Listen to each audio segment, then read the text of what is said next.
Hey guys, welcome back to another video. Hope you're all doing well. And today I wanted to come on here and talk to you guys about a phone that I had seen. I've seen it in other reviews, but once I saw this device, I thought it didn't really make a whole lot of sense. And that is the Asus Zenfone 11. And it was a bit strange when Asus, because last year they had the Zenfone 10, which was like a super small, I think it was a 5.9 inch phone.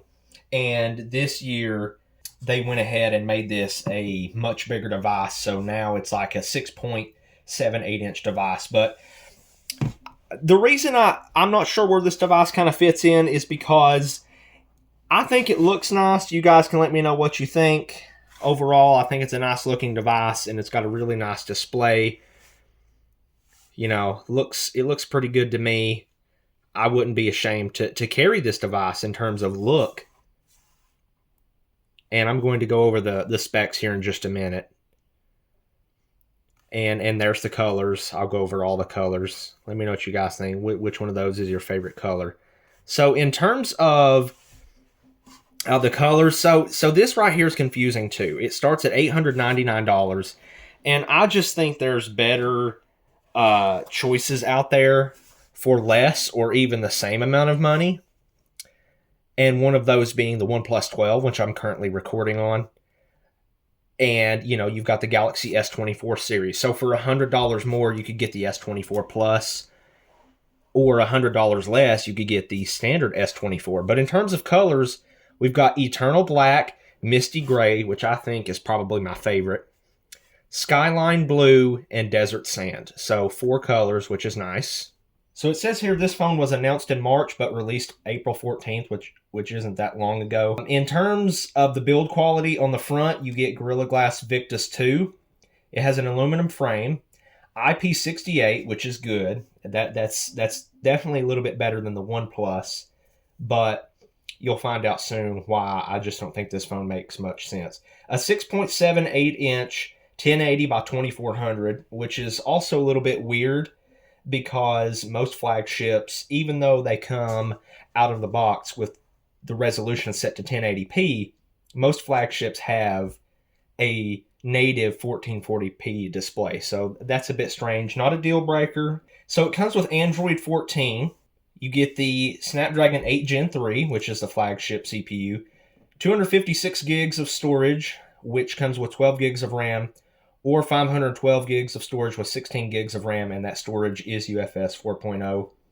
In terms of the cameras on the back, it's a triple setup. It's a 50 megapixel f1.9. That's the wide angle.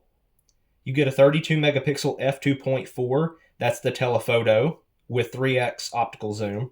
And you get a 13 megapixel f2.2 ultra wide, 120 degrees. And in terms of the selfie camera, it's a 32 megapixel f2.5, which, just like on the OnePlus, the video recording on the front facing camera for some reason is capped to 30 FPS. Here on the Asus, it says only 1080p at 30 FPS, but I have a hard time believing that that's the maximum resolution. 30 FPS might be the cap, but with this megapixel count, it should be able to record at least 4K. You get stereo speakers. This is a bit of a rarity. It's definitely a rarity here. A 3.5 millimeter headphone jack. So that is probably one of few phones. If you absolutely must have a 3.5 millimeter headphone jack, then this is one of the few phones, if any, that I know of that still has that.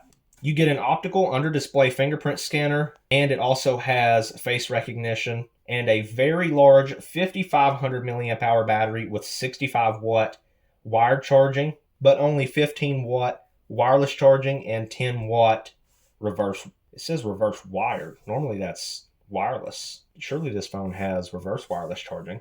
But anyway, this has great hardware. I think it looks pretty good overall. But the one thing that really gimps this device is they've only promised 2 years of Android updates and 4 years of security updates, which is just very subpar, especially for $900. And I know it might not matter for some people who don't keep their devices very long, like me with my YouTube channel. I'm constantly trying out new devices because I like trying out all the different options, seeing what's out there. So if you don't keep your devices very long, this might not matter a whole lot, but it's hard to ignore the fact that it only gets 2 years of Android updates when other companies are offering 4 years of Android, and now with Samsung and Google offering 7 years of updates. I think this phone needs to be priced cheaper or be given more years of updates, because there are people out there who they do spend a lot of money on a phone. They will buy a flagship phone, but it's every 3 to 4, maybe even 5 years before they upgrade their flagship phone. So this just really kills it, I believe, for most people, because if they liked the looks of this Zenfone 11 Ultra and it has all the specs they need, and then they find out it only gets 2 years of Android updates, doesn't make a whole lot of sense to me. I'm not really sure where this phone fits into the market. I'm really not sure if they expect it to sell very well. But let me know what you guys think. Let me know if you have used a Zenfone. I never have. I wanted to try the Zenfone 10. I just didn't think it was particularly worth the asking price either. But let me know if you guys have used one. Let me know your experience. What do you think about this Zenfone 11 Ultra? I appreciate you guys watching, and I will catch you in the next video.